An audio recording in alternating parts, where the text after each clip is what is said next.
যদি মাত্র একটা ডিম আর 1 কাপ আটা দিয়ে এরকম একটা মজার বিস্কিট বাসায় তৈরি করে ফেলা যায়, তাহলে তো মেহমানদারিতে কোনো প্রবলেমই থাকে না।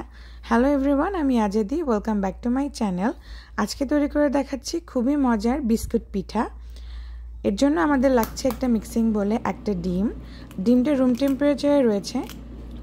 সাথে আমি দিয়ে দিচ্ছি 1/2 কাপ চিনি। চিনিটা আপনাদের পছন্দ মতো আপনারা অ্যাডজাস্ট করে নেবেন, তবে 1/2 কাপ চিনি পারফেক্ট। এখন চিনির সাথে ডিমটাকে খুব ভালো করে আমি মিশিয়ে নেব, যাতে ডিমের সাথে চিনিটা পারফেক্টলি গলে যায়। চিনিটা যদি না গলে তাহলে কিন্তু পিঠাটা খেতে ভালো লাগবে না, তাই অবশ্যই চিনিটা একটু গলিয়ে নেবেন। দেখবেন এরকম মেশাতে মেশাতে সাদাটে হয়ে যাবে। সে পর্যায়ে আমি দিয়ে দিচ্ছি 1/3 কাপ রান্নার রেগুলার তেল। আপনারা চাইলে এখানে বাটারও ব্যবহার করতে পারেন। এখন তেল দিয়ে এটাকে খুব ভালো করে আমি মিশিয়ে নিচ্ছি। যখন দেখবেন এরকম একটু ঘন হয়ে আসছে, সে পর্যায়ে আমি আরও কিছু উপকরণ অ্যাড করব। দিয়ে দিচ্ছি 1 কাপ আটা, সাথে দিয়ে দিচ্ছি 1/4 কাপ গুঁড়া দুধ। এই গুঁড়া দুধটা অবশ্যই দেবেন, তাহলে ফ্লেভারটা খুবই ভালো আসে। সাথে আমি 1/2 চা চামচ দিয়ে দিলাম লবণ আর 1/4 টিস্পুন বেকিং পাউডার। আর ফ্লেভারের জন্য আমি এখানে ভ্যানিলা এসেন্স ব্যবহার করেছি। আপনারা চাইলে এই পর্যায়ে এলাচ গুঁড়ো বা দারচিনির গুঁড়ো ব্যবহার করতে পারেন। এখন সব কিছুকে খুব ভালো করে আমি মিশিয়ে নিচ্ছি। মেশাতে মেশাতে যখন দেখবেন এরকম স্টিকি হয়ে গেছে, সে পর্যায়ে আমি আর মেশাবো না। এই ডোটা একটু স্টিকি হবে, তবে বেশি স্টিকি মনে হলে আরও 2 থেকে 3 টেবিল চামচ আটা আপনারা এখানে ব্যবহার করতে পারবেন।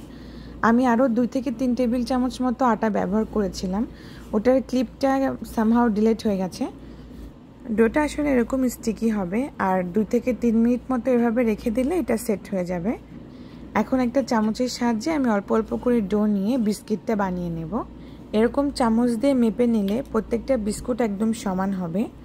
প্রথমে এরকম ডোটাকে হাতের সাহায্যে এরকম প্রথমে বল করে নেব, তারপর লম্বাটে করে নেব, তারপর এরকম আঙ্গুল দিয়ে একটু চ্যাপটা করে নেব। আপনারা চাইলে এভাবে বিস্কিটটা তৈরি করতে পারেন, আবার চাইলে এরকম একটা নাইফ দিয়ে ওপরটা এরকম কেটে কেটে দিতে পারেন। ঠিক এরকম করে কাট দিলে দেখবেন এরকম ডিজাইন হয়ে গেল। ঠিক একইভাবে আমি সবগুলো বিস্কিট তৈরি করে নেব। আপনারা চাইলে বিভিন্ন রকমের ডিজাইন করতে পারেন, যেটা আপনাদের পছন্দ। এটাই করতে হবে এমন না। ঠিক এভাবে আমি সবগুলো বিস্কিট বানিয়ে নিলাম।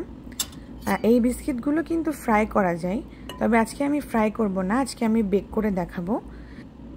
সবটুকু বিস্কুটের ডো দিয়ে আমার মোট 22টা বিস্কুট হয়েছে।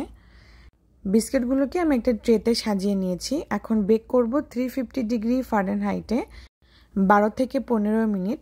আর একটু বেশি কালার চাইলে 18 মিনিট মতো আপনারা বেক করতে পারবেন। আমি প্রায় 15 মিনিট বেক করে নিয়েছি। ঠিক এরকম কালার এসেছে। দেখুন পেছনটা দেখাই, আর পেছনটা এরকম হয়েছে, পুড়ে যায়নি, কিন্তু দেখতে এরকম গোল্ডেন হয়েছে। এখন এটাকে আমি এভাবেই ঠান্ডা করে নেব।